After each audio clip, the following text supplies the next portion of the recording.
Hello, Happy New Year, and welcome to Season 2 of the Align, Engage, Fulfilled podcast. I'm your host, Clarence Moore, and I'm so excited to be back. I hope your guys' year is off to a great start, a strong start, and that you're committed to making this year better than your last. Now, whether you believe or participate in resolutions, there's absolutely power in setting intentions and goals at the beginning of the year, so I hope you've at least taken the time to do some of that. Now, if you listen to the finale of our pilot season, you know why this podcast is called Align, Engage, Fulfilled. If you haven't yet, then I urge you to pause this episode and go give that a listen so you understand the premise of the progression of our seasons. But if you were with us in season 1, you know that we focused on alignment, the internal work. In this season of the show, we turn our attention outward to the second tier of my philosophy, which is engagement. But here's the critical difference between alignment and engagement: effort, action, behavior.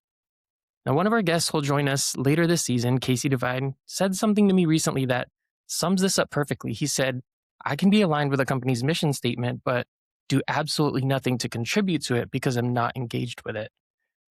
But we have to be honest, engaging people today is so much harder than it has ever been.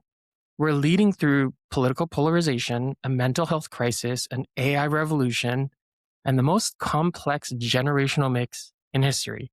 We're leading others through it, or we're going through it ourselves, which further complicates the whole thing. And the worst part of it all is that people are exhausted and they're burnt out. They have very little energy, capacity, or tolerance to really care enough to do anything about it. Leadership is arguably a heavier burden today than it ever has been before. So to kick off the season and to help me lay the foundation for our theme of engagement over the next few months, I brought in the heavy hitters, a literal, and I hope they don't mind me saying this, a literal power couple when it comes to leadership.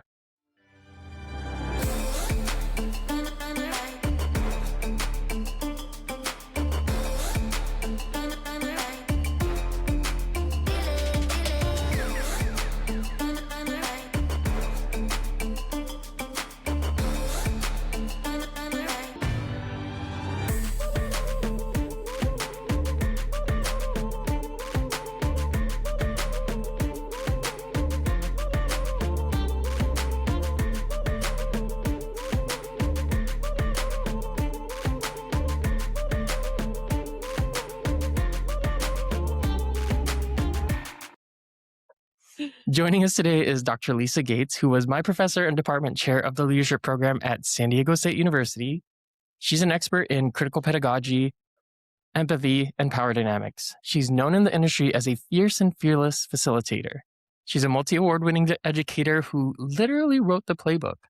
She led the development of the new Bachelor of Science in Leadership Studies at San Diego State.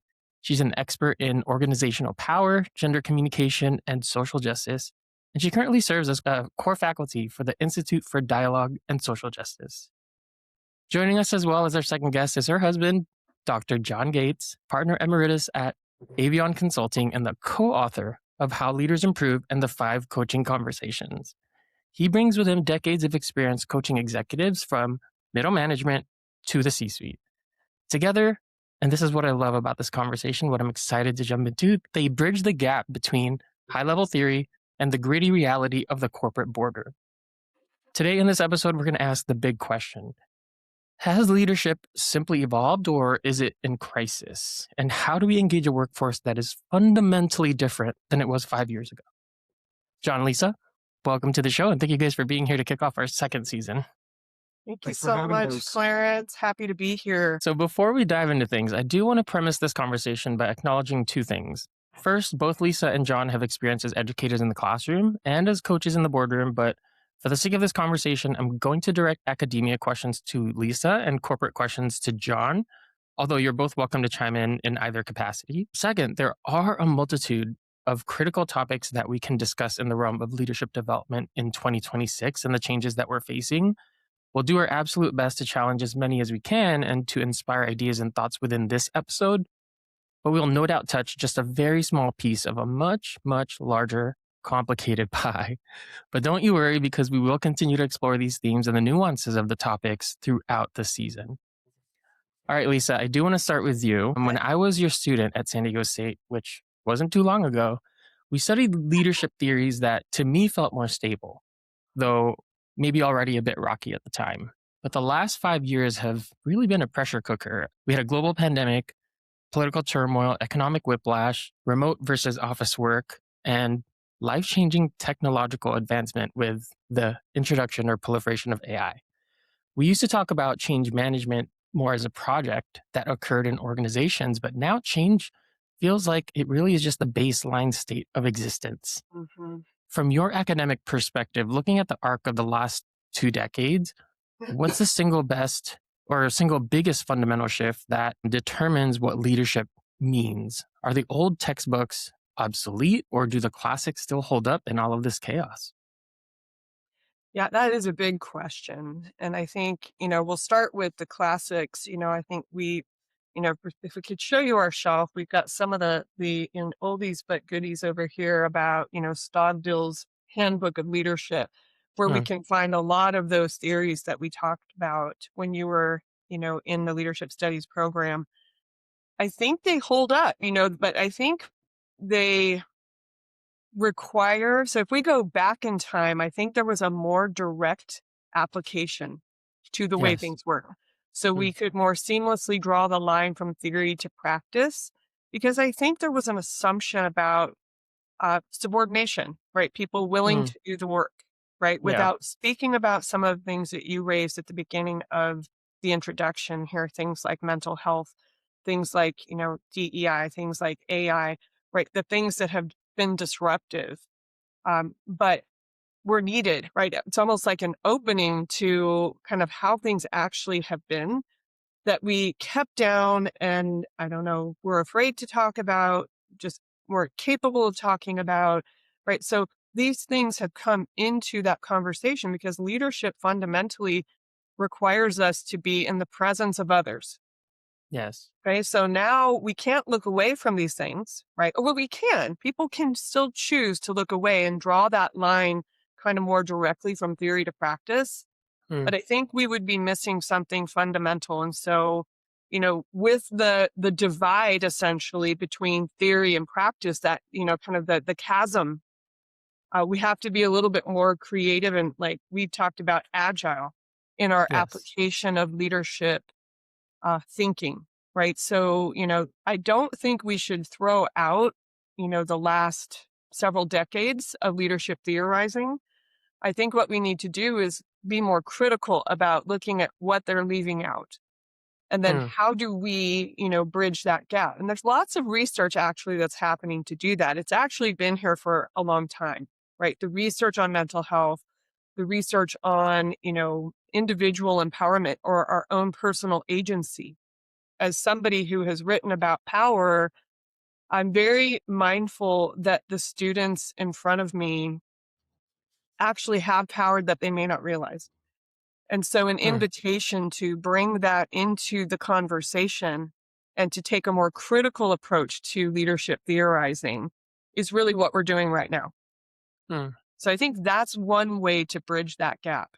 But, I yes. think as it always is going to be with theory, there's always going to be something that's left out, right? So theories can't do the whole thing, right? They can't tell the whole story. They're Right. always going to omit something. They're always going to be incomplete, right? It doesn't matter what theory it is. And so it's always going to be up to the human to interpret that and decide how they're going to apply it. And it's never a neat process because people are complex, right? So if it's somebody who is leading others and they're trying to apply that, or the people who are being led by that person, right? There's high degrees of complexity there. And I think if we understand that, we're at least starting in the right place rather than throwing it out and acting like it's not there, right? Right. Being blind to it. Yes. Well, I appreciate that you talk about the interpretation and the application of it and how the classics still hold up, but it's the application and the interpretation that may have changed. And we'll dive quite a bit into what that means, how the interpretation has changed and how the application may have changed. And this is what I really like about the dynamic here between you and John, because we can explore both sides of it. So, John, I'm going to pivot to you really quick. You work with executives who are responsible for the bottom line. I feel like we've moved from this command and control era to more of a connect and collaborate era. And we saw this kind of progress over the last few years, but I think today in 2026 and really this exploded in 2025 in terms of the need and the demand for people to feel more of this connection, community collaboration within the organization. But a lot of leaders are still struggling to make that shift. So my question to you is, in your consulting capacity, where do you see the most friction? Is it that leaders don't know that they need to change? Or is it that they're terrified to give up the control that they used to have? Yeah, I feel like it's been many years since the leaders I work with, especially the good ones, subscribed to sort of the command and control paradigm.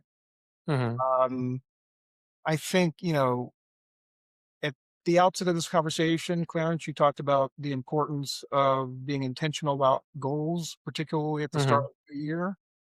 And for years, I've defined leadership as intentional influence in pursuit of common goals.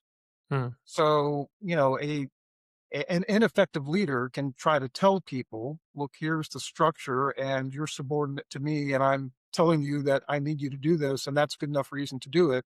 But for Hmm. decades, the effective leaders I've worked with have understood that um, effective leadership means intentionally influencing people, giving them a goal that feels purposeful, or collaborating with them and identifying goals that feel purposeful, and then working with them to figure out how do we work together to achieve this goal. Another term that you use that I think gets at what I've seen in the effective leaders that I work with for years is the term engagement, right? A command and control approach to leadership isn't likely to lead to a high level of engagement, but things Right. like, giving people appropriate autonomy and, ensuring that they have the support and the tools and so on they need to be effective, that will lead to high levels of engagement. So I do think if we go back through the many decades of research on leadership, there was a time when the command and control paradigm really was sort of the dominant paradigm. But I feel like Hmm. it's been many decades now since leaders have understood that that's really not the best way to lead people in any context. Yeah. Well, I mean, you talk about intentionality and effectiveness, and I think that's where in essence one of the biggest challenges are that we face today in terms of effectiveness in leadership and the application behind it. Because what we would have defined as being effective even a year ago is not exactly what it is today. Meaning, since the the growth of remote work, the growth of use of AI, and what an effective leader would have done a year ago isn't 100% what they need to do today to continue to be effective. And I think that's where the challenge is that as even if I'm an intentional leader, there are new factors coming up every day, every month, that kind of diminish my effectiveness, and then I have to be even more intentional about learning new skills, about adapting to just all of these changes. And that's where I think as leaders, we have to be able to say, today, I'm not as effective as I was yesterday, Mhm. and be able to recognize what the steps are that I have to take to continue to be effective, right? Yes. And, I think that's where a commitment, I think, somebody asked, why is, your leadership program in the College of Education? What does leadership have to do with that? Right. And so I thought about this. I walked away from that question and really pondered it. And what I come to is, and you will find programs, leadership studies programs in colleges of education. It's very common. But I would argue that leadership, right next to leadership, is learning. So Mm, whether it is staying, kind of in touch with, what is current, like what are the current trends? What is happening in the world? How should I be evolving? What do I need to know? Right. So leadership and learning are really, inextricably connected. Right. And it yes. is calling us to a high degree of agility. And some Yep. of us may not be as comfortable with that as others. Right. So for those people who like to get their systems in place and master that and then sit on it for a while so it's comfortable so you can just kind of run it.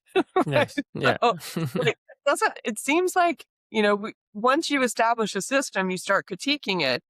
And then, in a year or two, you're going to change it again because it's not working, or going to replace it with something. And so this, high speed of change, as you mentioned, is just kind of how we have to function every day. Right. And that, Right. I think we talk about mental health as well. It's like for people who really have a hard time with change, which is probably most of us, to some extent, Right. um, it's not always easy, right? And it Mm, depends on in what ways or what areas, are we being asked to change, right? right.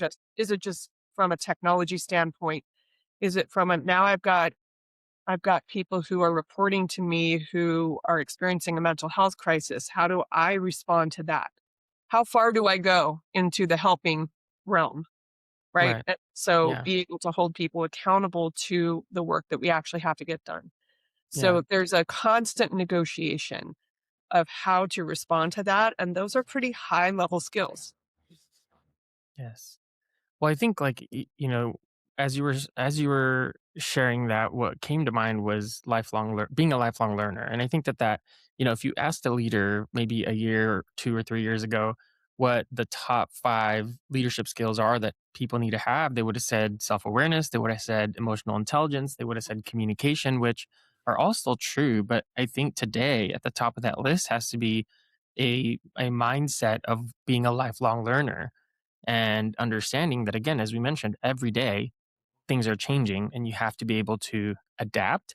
But even that, people still haven't accepted, because as humans we are very status quo oriented. We are, we it's hard for us to change and accept change. But I think that has to be at the top, so we almost have to reprogram, recode ourselves as human beings to be able to adapt to the landscape that we're living in today. You talked about a lot of being in the classroom. You're really working with the people with students before they go into the corporate world and start to really learn how to apply these things.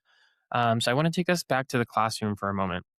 When I was a student of yours, we spent a lot of time analyzing leadership styles, and in leadership programs across the world, this is one of the first things that they might dive into is different styles of leading. So we talked about servant leadership, transformational, relational, laissez-faire.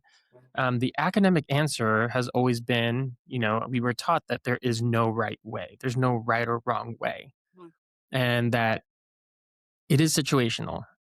It's based on the EQ. It's based on the individual personality. But I want to challenge that in today's world, given the volatility that we just described with the mental health crisis, the remote work, isolation, all the things that we are facing and that we faced in the last year. I would argue that the margin for error is gone. It's slim or it's gone. The laissez faire leader might not survive 2026. Mhm. So, do you believe that the conditions, and either of you can answer, do you believe that the conditions that we're living in today demand a specific type of leadership? And have you seen any new leadership styles emerge in the literature or in practice as a direct result of these recent trends that we've experienced? Yes.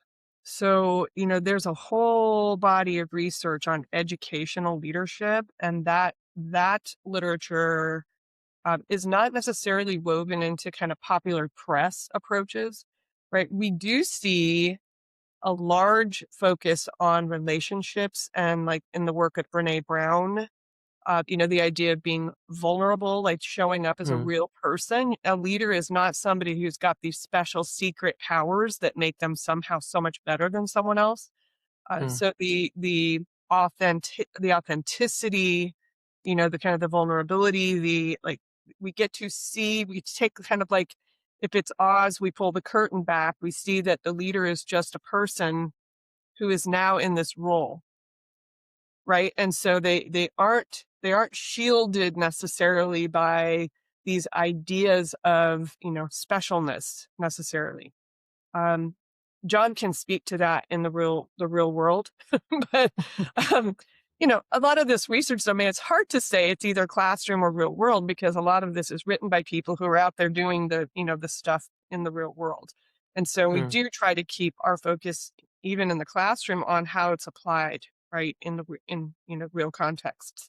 But I think just getting really real with how things actually are, and then having the courage to step into the complexity, into the, the deep and very wicked challenges that the world is facing. Mm, uh, and, not shying away from it because it makes us uncomfortable. There's a lot of research out there, that folks are writing about, particularly with respect to educational leadership, theorizing, that addresses the critical challenges that many minoritized people experience. And so how do we get real with what the needs actually are to make actual improvements for the people that we actually are serving? mm, It's instead of, like you got to keep the organizational focus because you're there for that purpose. And now you have people who need a particular level of support that you may not be qualified to deliver. And so you've got to make sure, if you're not, that you're either learning how to do it or that the organization is providing support and services that will help your people be successful in their roles. mm, And so Lisa said that I could speak to this in terms of how it applies in the real world. And of course, all three of us and everybody else listening knows that the academic world is as real as the corporate world. But I will take a stab at that.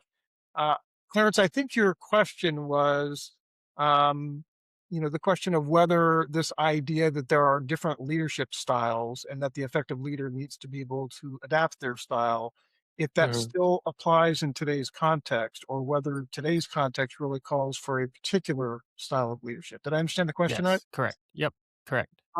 And again, to sort of relate that question to the environment in which I work, which is, largely the for-profit organizational context, I'll just say that I think this idea that there is no one best approach to leading people, there's no particular style, but rather that the effective leader needs to be able to adapt from one person to the next, from one context to the next, still very much resonates with the leaders that I work with. You mentioned during the introductions that, one of the books that I've co-authored is titled The Five Coaching Conversations. I think, you've been exposed to some of that content. And the Mhm, basic premise, we spend some time in this book talking about this idea that it will probably always be the case that a leader will need to sort of understand the person or the people that they're seeking to lead, and to, within the balance of what qualifies as high integrity leadership, right? We don't want to be manipulative or anything like that, but to be able to sort of adapt their approach, and to say, okay, in this context, this person really needs encouragement. But in this other context, what they really need is direction. And in this mm, context, what they really need is a lot of latitude and empowerment. So that idea still does very much resonate with the leaders that I work with. And one other thought while we're talking about, coaching, you said earlier that there are a number of sort of skills that leaders need, and you cited emotional intelligence, which I agree with. You cited sort of being a lifelong learner, which I absolutely agree with. I will tell you that when we did the research that led to the five coaching conversations model, our research question was, "What does great coaching look like?" And the research pointed us to these different approaches, right? It wasn't really the case that, there's one particular approach to coaching people that is going to be effective across situations. And interestingly, one of the things that we cite in the book is Google did some research on the question, what do the most effective leaders within Google actually do? And most of the uh, I think top 10 critical behaviors that their most effective leaders engaged in all had to do with coaching. So in addition mm, to emotional mhm. intelligence and being a lifelong learner, I would just add effective coaching to that list of things that Yes, leaders need. I would 1,000% agree. Yeah. So what we see is, this resistance, or maybe the old ways of thinking about leading others. It felt like what we might be able to do is kind of like a physician write a prescription, right? And so we just have this model that we're going to apply, and now we're going to solve all of our problems. And really, what I think, the current situation is to be more process oriented, to really think about it as a process that is not just a straight line. It's not linear, like we think about, just say applying something and then getting the outcome. It really becomes, as you've already raised, this idea of collaboration, right? We hear that all the time. In fact, that's a central focus of our leadership studies programs, And, the idea of how do we cultivate community? How do we build relationships, right? So that we actually can work together. And those things are really challenging. Collaborating with others. Some say, it's just really almost impossible to collaborate. So, like, what is that? What do we mean? And how do we know when it's working? And so, we're looking at the conditions that people create for other people to do their work in. Okay. And so Google also conducted another study. And I think we talked about it when you were in my class, the concept of psychological safety. And that's Yeah. creating spaces where people feel a sense of freedom to not just contribute, but to argue, right, against something, right, to call something out, right? So how do we create that? And now when we think about how leadership is evolving, we're really moving toward, it's an ironic thing in light of the current situation, but we're looking at actually like fundamentally increasing democracy in the workplace, right, or in spaces of Mhm. work where we need each other. And so how do we create those conditions, right? How do we help leaders be more agile, be more like coaches or facilitators, who create the conditions or help to create, because they can't do it on their own, right? And then how do we get people to, feel free enough to contribute Hmm. and then to challenge when they disagree with something, right? Rather than looking to the leader to try to agree with the leader. So Yeah. in order to get promoted. So Right. there. Yeah, I can Well, I cite think like an example that I think relates to what you said, Lisa. In December, I spent the better part of a day working with an organization. Not a huge organization, it's about a 70-person organization within a larger company. And basically, we had gathered some data on what people perceived the organization was doing well and what its opportunities for improvement were. Employees provided this feedback. And then we had sort of a structured way of, hearing more from the employees about what their feedback meant, and then putting the feedback into the form of an action plan. And one of the reasons that the two co-leaders of this organization brought me in to do this work is that they've grown a lot over the last couple of years, and they've got a lot of new, younger employees. And it was interesting that one of the key outcomes of that day was people saying, look, we need more forums where we can talk about our mistakes, talk about our failures, talk about instances where we didn't land that client, and learn from that. So it kind of reinforces your point earlier, Clarence, about being a lifelong learner. Lisa, I think it reinforces your point about sort of the democratization to some extent of the workforce and this desire I'm seeing on the part of younger employees to, number one, be in a psychologically safe environment where people can talk about things that they messed up and they can talk about what we've learned from things that didn't go well, and the desire to translate that into, kind of new practices going forward that will help the individual employee and the organization to be more effective. So that's a little bit of a trend I've been seeing. Yeah, I mean, you both have brought up psychological safety, which we all know, even a lot of our listeners, that this is a big thing when it comes to leadership, right? Especially in the last 5-10 years, when this concept has become really, lack of a better term, popularized. But I think personally, from what I've seen, even psychological safety kind of is being redefined, or at least is even more complex maybe today than it was a year, 5 years ago. And I say that because in my work, I do a lot of research, of course, but I also keep my ear to the ground and I'm on social media a lot to listen to what younger generations are saying. And so much of them are going on TikTok or going on Instagram, sharing their experiences. They are crying on the internet, talking Mhm. about their negative experience in their work. And when I think about psychological safety, there's a capacity factor. And I think that capacity factor is being more influenced today by what they're hearing from their peers outside of work in the online internet space Mhm. that is affecting how they show up at work in the office. So even if the psychological safety is being intentionally created in the office, there's still that outside factor that comes into play that I think is continuing to diminish the younger generation's ability to go into the office and feel safe to share how they're feeling. And so I think as leaders, again, if we're not being intentional about being aware of these things, we're kind of blinded to that, Yeah. right? We lack that awareness of that external world. If I didn't spend as much time as I did on social media, I wouldn't otherwise know the like the side of the employees that aren't being shared in the office. So I think even psychological safety is evolving. Yeah. I mean, what I'm hearing you say is like it's about like capacity, right? And when we talk about burnout, trust me, I've had it. So, and I think, our parents' generation was like you get a job and you keep that job for like if you didn't have a job for 20 some years, right, you were like a slouch, right? So a lot of people Mm, stayed in industries or jobs forever, right? Maybe some like their entire careers. Um and so, and you did what you had to do. right.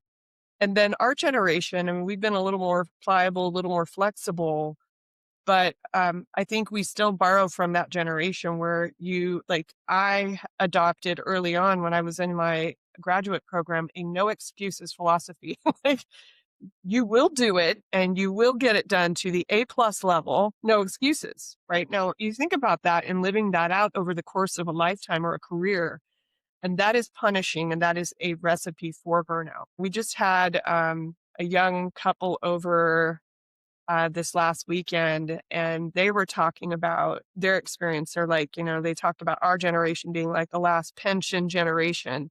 And, and they're like, we're trying to figure it out, like, how do we just, how do we make it right in this world without burning out and also getting to have a life, right? Getting to live and Mm, have experiences, right? And so to us, it feels very like, wow, I can't even fathom what that would have been like because it was always in service to the future, always in service to at one point we're going to arrive somewhere, right? And then if you have that disposition, you ride that out over time and you get to even like where we are right now, we're like, what just happened? It was, what, what was all that? And it's not to say that we haven't had some fun right along the way. But it was, certainly not a like, what do I want kind of thing. It was like, what do I have to do? Right. Is the question. I think, what are the questions that are being asked in terms of career, right? What are those questions? Um, this young couple was saying like, our work is not gonna be our life. It's not mm, gonna be our life. We are gonna have life outside of that. Right. And so to us, for us and our generation, we're like, what? So I think, I applaud the generation that is asking these questions because I think it's in some ways, and you tell me, Clarence, it almost feels like it's about time, right? Because we get blinded by these paradigms that we adopt, like A plus level, excellence in all things, no excuses, go, right? mm, Had that been disrupted at some point, it probably would have been a good thing. But, yes. I think our paradigms of how we are approaching career, approaching work, and the boundaries, the guardrails that we are going to apply ourselves, those become really, really critical if you want something that, that you consider life outside of that work, kind of approach. I'll Yeah. say that it's funny, Lisa, that you would bring up the couple that we had over. They're friends of our daughter, so it was this young couple and their three kids. Wonderful people, and we love them. We admire them. I remember this conversation very well. And there was one thing she said that made me a little sad, and that I kind of disagreed with. And it's in the same vein Mm, as what you said, Lisa. But she actually took it a step further and said, uh, you know, um, our generation, we just I'm paraphrasing a bit, but this was the gist of it. We just want to show up and do our job and sort of Oh, get our fulfillment elsewhere. And that made me a little mm, sad. And I think about my own firm. And we've got some younger people in the firm, got some older people like myself and everything in between. And I would hope for all of them, regardless of generation, that they have the opportunity to really feel fulfilled, to feel like Yes. we're part of something that's growing and thriving, 100%. doing important work, enjoyable work. And so I'd like to think that the better leaders out there um, help or at least strive to create an environment where people can continue to have that kind of experience in the workplace and not just have to Yes. assume that, hey, I'm never going to have the big pension anymore. The pension days are gone. So I'm just going to kind of do my time to sort of make enough money to find fulfillment elsewhere. Hopefully, you can find fulfillment both in your work and outside of your work. Yeah. Is it Well, possible because I do think she even said, like, just collect a paycheck, right? Collect a paycheck. I think where is the reasonable range here? Where you can collect a paycheck that allows you to live, as well as finding meaning in your work. Now, I know there's that Venn diagram, right? So, like, what you're good at, what the world needs, right, and all that stuff. So, um, I think that it may be possible to have both, but maybe you have to come to terms with really what is it that you do value? Do you want to live your life and not have work be a central part of that, but a necessary part? Or do you want, kind of like when I was in my PhD program, a professor said, do you want to live to work or work to live? And I remember in that question, it was one of those questions, there was a right answer from his point of view, right? You live to work, right? And I think, in the work that we've done, like if you go on for a PhD, that's kind of how it has to be because it's not messing around. Like it owns you in lots of ways. mm, mhm. And so if you can't find meaning in that, you're going to be in some trouble or you may not finish. Yeah. And then the work that follows that is typically, either, consulting or an academic life, the life of the mind. And I do believe that, I mean, I'll just speak for myself. There's been a ton of intrinsic value in that for me. And that was really, really important for me. That was super important. It still is, right? Because as we all know, like work can become work and feel like work. But there are moments, right? Moments where you have an encounter with a student or you have a really great class session or whatever. And then now you know that there's some value that you're adding in some way to another person's life that has some kind of impact, like Mm. positive impact, of course. And so then you get the intrinsic value. So you get your paycheck is no longer just the monetary pay, but your paycheck becomes the difference that you can make, right? And it's not like, and in my case, I don't go in knowing, oh, I'm going to make a difference today. Like I don't, it's always a surprise to me when that happens. Does this make sense? So it's not like I Yeah. know I'm gonna go change Change my someone's, life yeah, today. I'm Yeah. gonna go. Wake up. I, I It's on my honestly to-do list. never know if I'm ever going to do it again. Does this make sense? So I go in and Yes. then I get to be pleasantly surprised if and when that does happen. Yeah. So Well, I making mean, you both forward, have she needs to stop being surprised that she's surprised. right? I what he said, I'm gonna echo that. But you both have brought up, I mean, so many things that we explored last season, and really, when we talk about what your dinner guests shared in terms of fulfillment and the younger generation, it really talks about what this podcast is about, and it's based on my consulting philosophy of starting from alignment, figuring out how to be engaged in order to find fulfillment in what you do. And that's really built or based off of Maslow's hierarchy, right? When we look at physiological safety needs, that's where that alignment has to happen. And then when we talk about, I'm blanking out, the middle tiers, that's where Esteem, yes, social. thank you. That's where engagement occurs. And then that self actualization is that sense of fulfillment.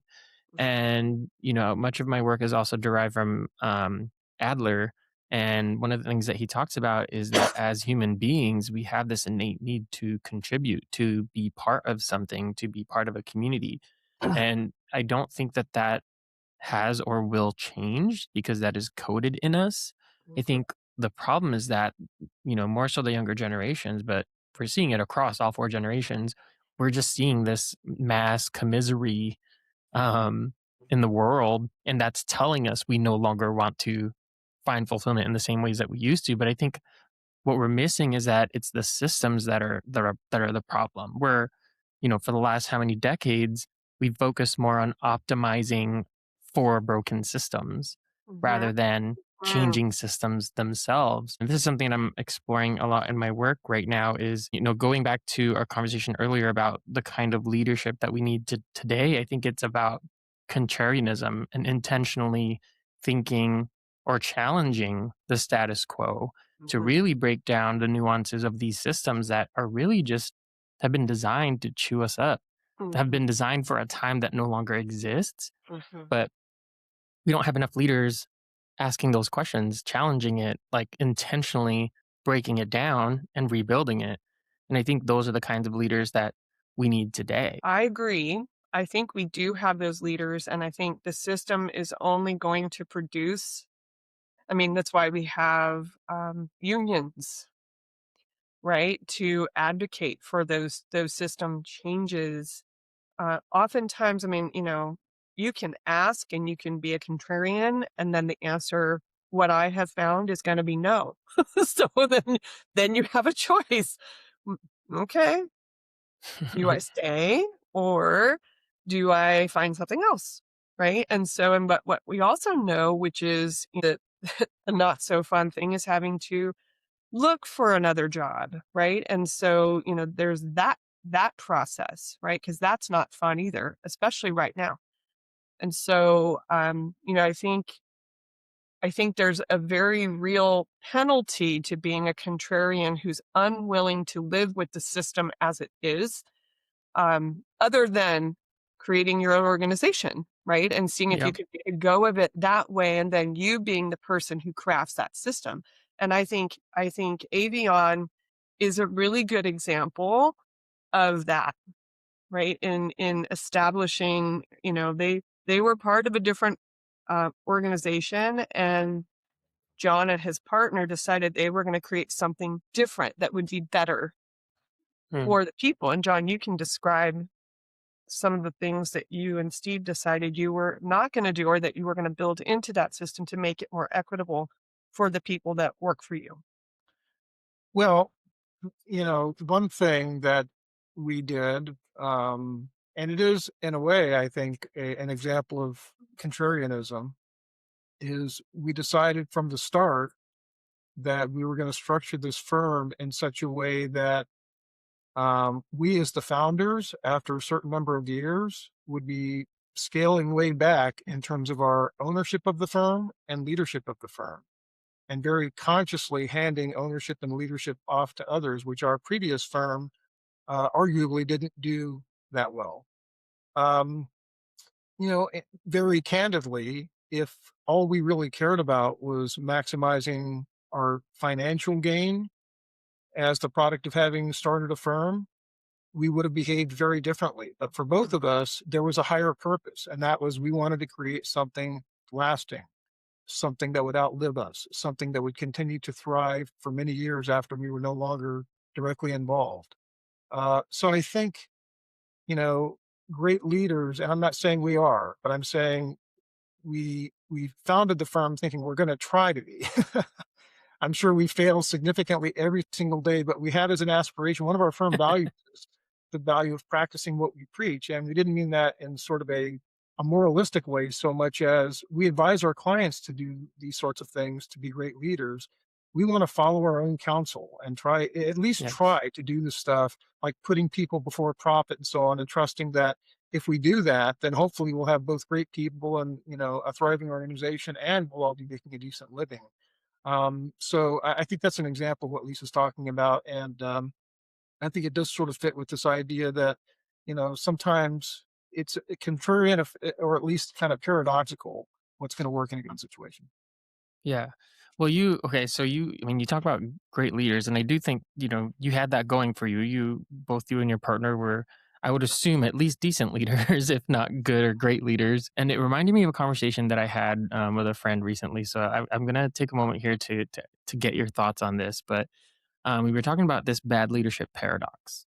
And I want to push deep on this definition because in academia, we often treat leadership as a neutral process. It's more it's influence. You can influence people to do good or you can influence them to do bad. I personally believe that leadership is or should be inherently good. We teach that leadership requires emotional intelligence. We teach that it requires self-awareness. We teach that it requires effective communication. So if a toxic boss lacks EQ, lacks self awareness, and can't communicate, then by our own definition, are they actually a leader? Or are they just a person with authority?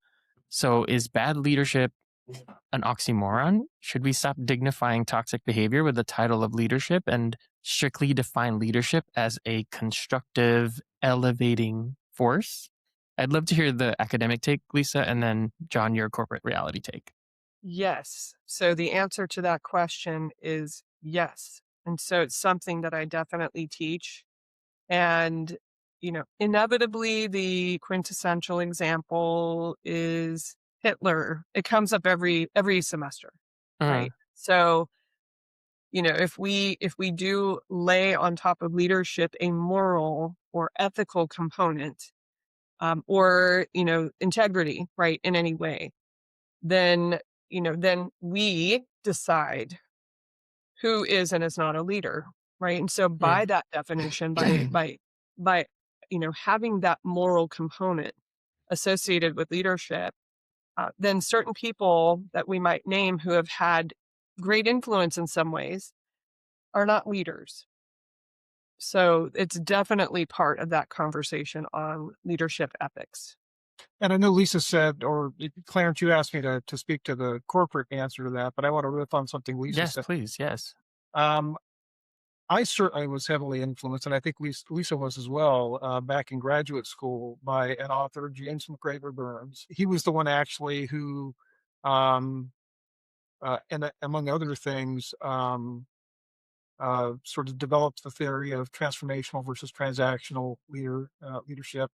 I think transforming leadership, that phrase, at least in terms of the way it got used in the subsequent years, first appeared in this book, Leadership.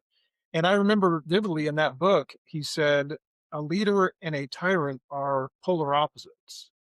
And the reason is that leadership is inherently moral. Now, we can debate all day long what qualifies as moral. But I think the Hmm. three of us are on the same page that somebody who has authority and who may, get people to act in a certain way, but creates a toxic culture in the process, or treats people with a lack of respect and dignity, or exacerbates mental health issues or whatever. Um, they're not doing moral work, and therefore, I don't think they can be described as a leader. Mm, But you're going to encounter those types of leaders. I yes. mean, I think we will all encounter those types of leaders. And then the question is, do we stick around for that, right? Because we have, a family and we need health insurance, right? Or do we decide to draw the line and say, this is unacceptable? There's no guarantee if you go somewhere else that you're going to have somebody else who's behaving in that way. And so you can interview for that, right? You can talk about, give your own, behavioral interview question to your your future manager.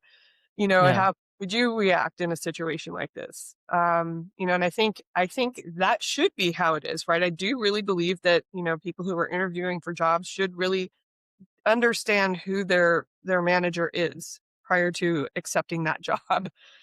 Assuming that you have the luxury of doing so, right? But it's almost inevitable that somehow across one's career they're going to encounter leadership that is less than what we might expect. In the terms or in terms of upholding a person's dignity, creating just a healthy culture. I think in order to create a healthy culture, you have to understand what that means, and Yeah. it's going to mean something different to the person who has the opportunity to cultivate that culture perhaps than the people who are, the recipients of that. And Hmm. so again, it brings us back to the relational and communal aspect of leadership, even in the effort to not be toxic, because what may not be toxic to most could be toxic to one person on your team. And now what do, right? How do you navigate that? So again, it moves us back to a collective approach to leadership. Well, And I think, you asked me to offer a thought on the sort of the corporate yeah. perspective of this, and I realized that my initial response was to refer back to, scholar and all that, but a corporate example just came to mind, and I think it gets at this question of what do you do if there's a leader who's creating a toxic environment, and really what does it mean to demonstrate leadership in the moral sense? I was coaching a leader several years ago, um, a C-suite leader who reported to the two heads of this organization, different organization from the one I mentioned earlier. And it became clear that this person was creating a toxic work environment. And a little epiphany that I had over the course of this engagement is sometimes leaders are doing that, but they don't realize they're doing that. And when you provide them sort of convincing evidence that, hey, your intention may be one thing, but this is what people perceive that you're creating, they'll, it may be a bit of a, gut punch, but they'll realize I've got to make some changes. This particular leader, when presented with that convincing evidence, didn't seem to care, which told me that there's an integrity issue here. There's a Yes. morality issue, not just an effectiveness issue. And after a period of time, this leader wanted to continue the coaching process, but I refused to do so because it's like, I don't think if there's a deep seated integrity or morality issue, such that a leader is presented with convincing evidence, hey, this is the kind of environment you're creating, and I don't think you want to do that. If the response is to sort of shrug it off, I'm not sure that leader is really coachable, right?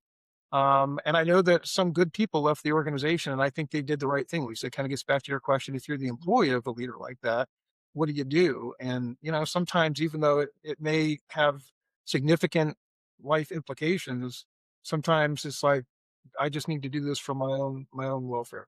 I just need to move Yeah. on. Well, I think this brings us a little to this massive gap between the world, Lisa, that you're in terms of academia and the world that you're in, John. And I know that earlier, Lisa, you had mentioned that, you know, you would argue that application happens in academia as much as it happens in corporate world or in the boardroom. And I would agree, but there is still this massive gap between theory and application, between what we do in school and what we do out in the real world. I was fortunate enough to have formal education in the nuances of leadership, but the vast majority of leaders climb the ranks from the trenches and they are essentially accidental managers. They get promoted because they were good at sales or coding, not necessarily leading. Yeah. And so for them, leadership becomes a game of trial and error. Mhm. And that error creates this cycle of toxicity that has grown so large that I question if we can even ever fix it. So, either from the boardroom or from the classroom, would you say that this gap is bridgeable? Or are we just destined to have a theory world of ideal leadership and a reality world of toxicity that can never actually meet? Yeah, I mean, I'll take the academic side first. So one of the reasons that we created the leadership minor, right, which was initiated by students, was to begin addressing those critical skills that are needed to lead others effectively. And so the question is, why wait until, like you described, somebody is now a supervisor or a manager, and then they start that process of trying to become a people person and understand the nuanced ways in which people show up and how to meet them where they are, right? We talk about that as if it's easy to do. It really isn't easy. And so why not start that education early on? And so it's not to suggest that if somebody graduates from San Diego State with a Bachelor of Science degree in leadership studies that they're going to be ready to step in and lead a team, right? Right. They need to get in and get some experience and understand how systems work, right? Or the specific system that they're in works. And then, and apply their learning to that.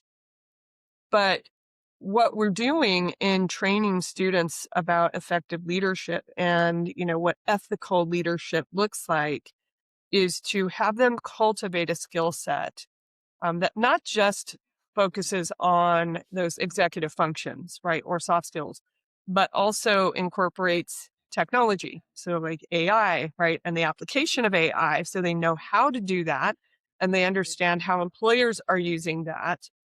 So they're not shocked and have no idea how that works when they step in to the workplace. But we believe that our students are going to be very well equipped to function in the world.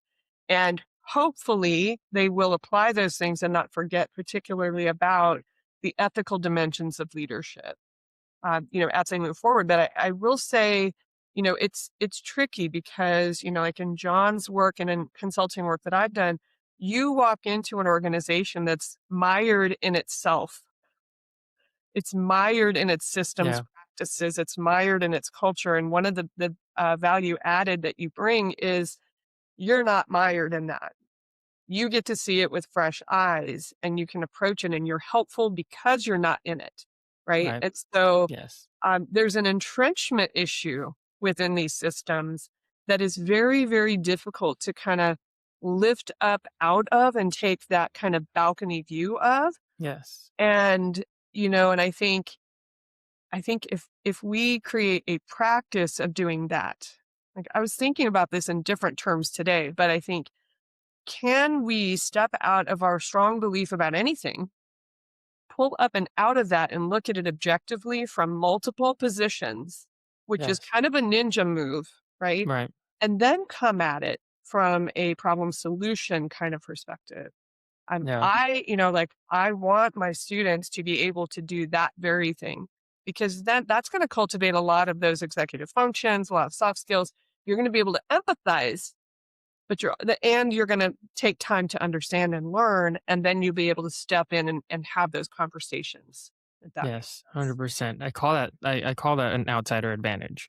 Yes. But I absolutely agree. You don't have the biases, you don't have the political boundaries that you would have to deal with if you were an internal part of the organization. I mean, it gives you a different lens to look at things through. John, thoughts?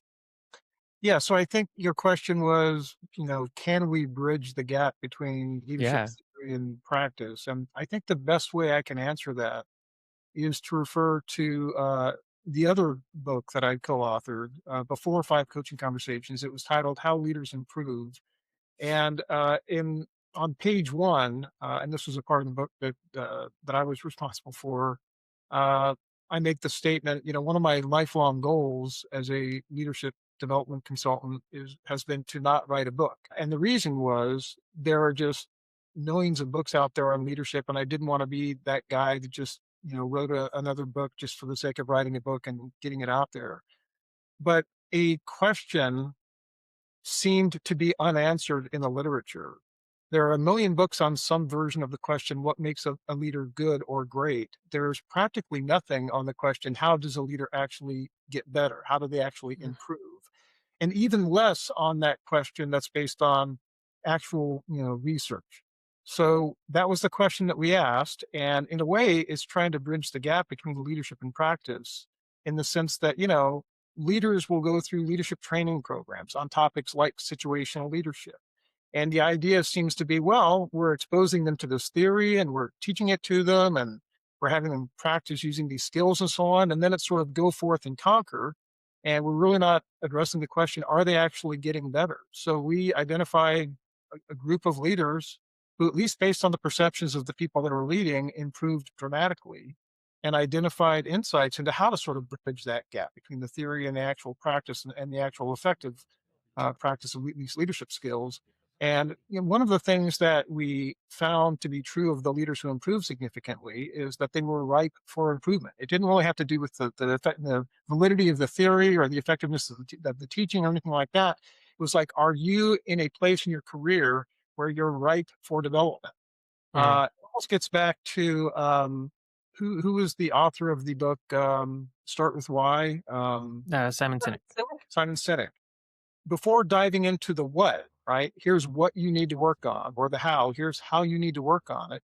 It's really starting with, well, why? What's in it for you? What's in it for your people, your organization to actually improve in this area or these areas? And there were some other things that we learned, but I think my short answer to your question is yes, we absolutely can bridge that gap. It just takes realizing that there's a distinction between working with leaders on the question what makes you good versus the question what will help you get better. Hmm.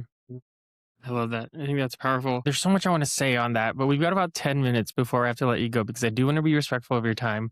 But there's three things that I want to kind of touch on that I think is critical, and I would love to get your insight. So I'm going to try to get through it in these last 10 minutes. But the first one is, as leaders, we are, and we set this premise at the beginning of the conversation. We're navigating the most complex, complicated, challenging, chaotic landscape than ever before.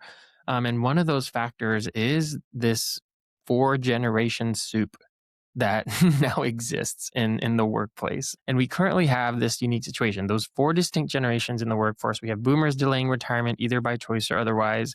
We have Gen Z entering with a completely different set of values and really a disdain for leadership for at least the traditional ways of leadership. We have, the stereotype is that Gen Z is difficult or they're entitled, but in my view and what I've seen, they're just values driven. And I think we're all realizing this. How does a leader manage engagement when the 60-year-old needs stability and respect and the 22-year-old needs purpose and flexibility? How do we build a unified culture without alienating one side? I'll go. I think number one, I think we have to be really careful about labeling all boomers as a certain Yes. way or any all Gen Z as a certain way. I mean, I as somebody who isn't supposed to be good at technology, I have students coming in saying, I know I'm supposed to know how to use this technology, but I don't, I'm teaching them. So I mean, that's just one example. But I think, you know, I think some boomers are maybe more agile than even some Gen Zers. So I think, and I'm just like I love to dismantle stereotypes. So I think we need to be really cautious and careful about Yes. stereotypes. So I think Yes. that's number one. I think number two, it goes back to something we've touched on, which is the idea of cultivating relationships and building high performance teams. And I think, how that happens is going to be a little bit more difficult or challenging, and it has to be a little bit more strategic. How do you get the buy in? Anybody who's leading now has to get buy in from all kinds of positions of difference, right? Yes. People are showing up in lots of ways, whether it's identity or age or whatever, right? Generational aspects. And so I just think the tolerance for complexity, the tolerance for ambiguity, the commitment to truth telling and speaking truth, right? The commitment to authenticity, the commitment to listening first, those things take time, right? Those things are deep commitments that take more time than just coming in and saying, here's the goal, fastest way to get there, everybody go. Right. So it is more relational and communal and team driven. And that is asking leaders to be a particular kind of person, right? And so if somebody is able to tolerate those things, and not only tolerate them, but actually get really good at those things, I think that's one way we can step in. Yes. John, I'm going to ask, sorry, I'm going to save your response, not to cut you off there, but this next question is going to be directed to you because we can't talk about the future of leadership without talking about AI. And my fear is that leaders will use AI to distance themselves, using something like ChatGPT, for example, to write difficult emails, to analyze engagement surveys, to even write performance reviews. But my hope is the opposite, that AI takes the administrative burden so that it frees us as leaders to be more human. So, to you, John, does the proliferation of AI make the role of a leader easier or harder? As technical skills become more automated, do soft skills in leadership become more critical or does it lose its value? Um, I think it's the former. My firm has wrestled a lot with the implications of AI, the implications for how we lead and manage our firm, the implications for how we serve our clients, the implications for how leaders lead their people. And I think those are all important questions. The way we're looking at it is AI in all of those contexts can be a huge enabler. I had a meeting with a client this morning where we were talking about a type of work we used to do for that client. They now use AI to do that work, and it was the right call. The work had to do with how, like many organizations, they have a year-end, performance evaluation process. And I realize that's a whole other can of worms. uh, they have that process, many organizations do. And for years, they would bring us in toward the end of the year to provide coaching to their managers on how to have difficult year end conversations, right? And then at one point a few years ago, we were informed that they're using AI for that. So now managers can just go into the AI platform that they built to find out, okay, how do I handle this type of challenging conversation? How can I actually practice with a robot having this conversation, right? And that was the right call, but the key is that the manager still needs to have the conversation. There still needs to be Yes. human interaction. Yeah. Hopefully, the manager will handle a challenging conversation more respectfully, more constructively, and so on, because they had the benefit of working with a tool that provided them with some best practices. But I don't think we're headed in a direction where the human will never have that conversation. It'll be the person, interacting directly with AI. So it's a Yeah. small example, but I think the way where my firm has landed on this is to say we need to lean into AI and ask how can it help us to be more effective? How do we need to acknowledge it's helping our clients to be more effective? And at the same time, how do we continue to add the human element that will always be there? Yeah. I mean, I think my biggest fear, and I talk about this a lot, is that I'm seeing a lot of parallels between the adoption of AI and how the role of the manager has come to be, in the sense that there's a lack of training. There's the speed, like at the sake of speed, efficiency, agility, we're rushing to adopt this technology without really understanding it. And so I worry that we're going to see, with what we're seeing in the role of a manager being, lacking training and education, and being this middle role that feels the weight of both sides. I think we're going to see a lot of the same thing in terms of how we're treating AI and the proliferation of AI. So for me, that's my biggest concern. But I think, one of the things we talked about throughout this whole episode is intentionality.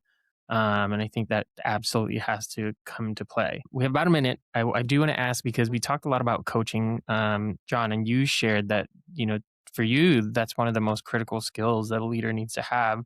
And your book, Five Coaching Conversations, is a great resource. In my consulting framework, I talk about behavior, the intersection of leadership and strategy. The old behavior was to be a manager, but the new behavior, to your point, is to be more of a coach. Why is that shift so difficult? Why do so many leaders resist the coach role? And how does adopting a coaching mindset directly impact engagement? I think they may have a hard time embracing the coach role for a couple reasons. First of all, if coaching really does involve a range of approaches that one needs to be effective at, and if it's human nature to sort of want to operate from within our comfort zone, and my comfort zone is, well, I've got these one or two approaches that I'm comfortable with, right? Then it's a stretch to develop oneself with regards to other approaches that don't come as naturally to the individual. And just to compound that, I think to some extent it's just messy, right? Coaching can be messy, and sometimes managers, leaders, they want to sort of operate with efficiency and say, like Lisa said earlier, this is the goal. What's the fastest way to get there? I think the way we disrupt that is to say, I don't know who it was, the great philosopher who coined this phrase, but it's like when I go slower, I go faster. So I Hmm. think getting leaders to think, okay, coaching may not be the fastest way to get from point A to point B, but it may be the best way over the long haul because now I'm Yes. developing people and helping them figure out how do I operate, as effectively as possible without needing somebody to kind of hold my hand. So Yeah. um, I'll close. My final comment is one of the great leaders. I think I can safely say this that we interviewed for our book, The Five Coaching Conversations, was the former CEO of WD-40, a guy named Gary Ridge, who's a brilliant leader. And in my first conversation with him, I said, "So, Gary, to what extent do you see yourself as a coach?" And he was a CEO at the time. And he said, "That's all I do." So I think there's Mm, something about just showing up to work every day with that coaching mindset, saying it's my yeah. job today to interact with people in such a way that I'm helping them grow and develop and realize their potential. I think that's really powerful. Yes. Thank you. I have one last question for each of you, and then I'll close this out. But what's one thing that, because we have listeners who are at the beginning of their career who are either transitioning out of college and going into the workforce, and then we have listeners who are in the executive role. So, what's the one thing you want to part in impart on our listeners? Lisa, I'll go with you for the academia side of things to students, and then John to leaders in the corporate executive role in terms of how to navigate this landscape. Yeah, I think first of all, acknowledge that it's hard and give yourself some grace. I think it's always going to return back to relationships, and that calls us to a particular skill set, listening being maybe the most important, but also learning how to speak the truth. And sometimes that happens by asking a question, right? It doesn't have to Yes. be aggressive, right? It doesn't have to be, you can be contrarian without being difficult, if this makes Yes. sense, Leading right? with curiosity. Yes. That's right. So leading with curiosity and also that very important aspect of morality and ethics. Yeah. Thank you, John. And I would just say, to make the distinction between the context, which is ever changing and complex and so on, AI, the four generations in the workplace, people working remotely, that's all the context. And it has changed dramatically over the last few years. It's changing, at a rapid rate and will continue to change. But at the same time, I believe there are some relatively timeless principles, right? Authenticity, treating people with respect and dignity, effective listening.